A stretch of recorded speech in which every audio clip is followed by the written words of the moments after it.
નમસ્કાર. સમગ્ર ગુજરાતની અંદર સ્થાનિક સ્વરાજ્યની જિલ્લા પંચાયત, તાલુકા પંચાયત, મહાનગરપાલિકા અને નગરપાલિકાઓની ચૂંટણી થવા જઈ રહી છે. આમ સમગ્ર ગુજરાતની અંદર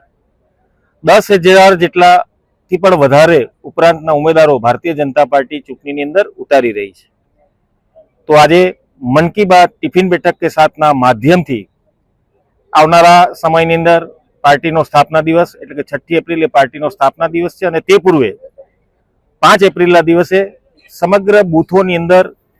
હર ઘર સંપર્ક અભિયાન કરીને કેન્દ્ર અને રાજ્ય સરકારની જે સિદ્ધિઓ છે, ભારતીય જનતા પાર્ટીની જે વિચારધારાના જે પ્રદેશ તરફથી જે સાહિત્ય મળવાનું છે એ હરેક ઘરે જાય, હરેક ઘરના સદસ્યોને મળે અને મળેના એ લોકોની વાતો સાંભળે અને એમના સૂચનોને પણ નોંધ કરે. એ જાતનું એક સરસ આયોજન 5મી એપ્રિલે થવાનું છે. 6 એપ્રિલના પાર્ટીના સ્થાપના દિન નિમિત્તે સવારના ભાગની અંદર યુવા મોરચા અને મંડળ સંગઠન દ્વારા દરેક બૂથોની અંદર જે અગ્રગણ્ય કાર્યકર્તાઓ છે, પાર્ટીના સિનિયર આગેવાનો છે, પાર્ટીના ચૂંટાયેલા સદસ્યો છે, સંગઠનના પદાધિકારીઓ છે, એવા દરેકને ઘરે ભારતીય જનતા પાર્ટીનો ધ્વજ લાગશે અને એ આગામી સમયની અંદર આવનારી સ્થાનિક સ્વરાજ્યની જે ચૂંટણી છે એ ચૂંટણીની અંદર પણ એ ભારતીય જનતા પાર્ટીના સૌ સક્ષમ ઉમેદવારો આવે એ જાતનું પણ સાથે વાતો કરીએ છીએ અને સાથે ફક્ત વાત જ નહીં પરંતુ એનું ચોક્કસ એક નક્કર આયોજન પણ ભારતીય જનતા પાર્ટી સંગઠનના દ્રષ્ટિથી કરીને સમગ્ર ઉમરગામ નગરપાલિકાની 28 તેમજ ઉમરગામ તાલુકાની પણ 30 તાલુકા પંચાયત અને 8 જિલ્લા પંચાયત ભારતીય જનતા પાર્ટી અને સમગ્ર જિલ્લાની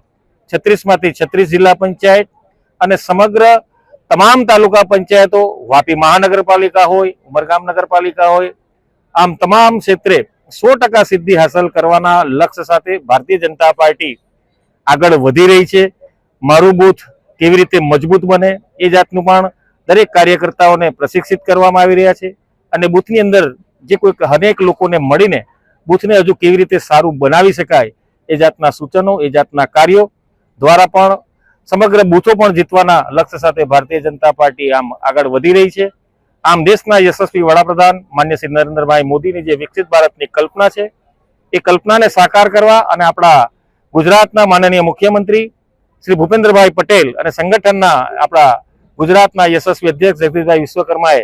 જે સમગ્ર આ યજ્ઞ આરંભ્યો છે એ યજ્ઞની અંદર ભારતીય જનતા પાર્ટીનો દરેક કાર્યકર્તા પોતાની યથાયોગ્ય મહેનત કરીને, આહુતિ આપીને તમામ ઉમેદવારોને અને પાર્ટીને શીર્ષ, જેમ તો વિશ્વની સૌથી મોટી પાર્ટી છે પરંતુ ભારતીય જનતા પાર્ટી ઉપર જ સમગ્ર પ્રજાજનોને વિશ્વાસ છે. એ વિશ્વાસને અમે કદાપી ડગવા ન દઈએ અને હજુ પણ પાર્ટીનો વ્યાપ કેવી રીતે વધે એવી સતત ચિંતા કરશું. આમ સમગ્ર ગુજરાતનું જ નહીં પરંતુ સમગ્ર ભારતની અંદર એક રાષ્ટ્રહિતને માનનારી પાર્ટી હજુ પણ પોતાના જોમ અને જુસ્સાથી આગળ આવે એ રીતની પાર્ટીની કલ્પના છે.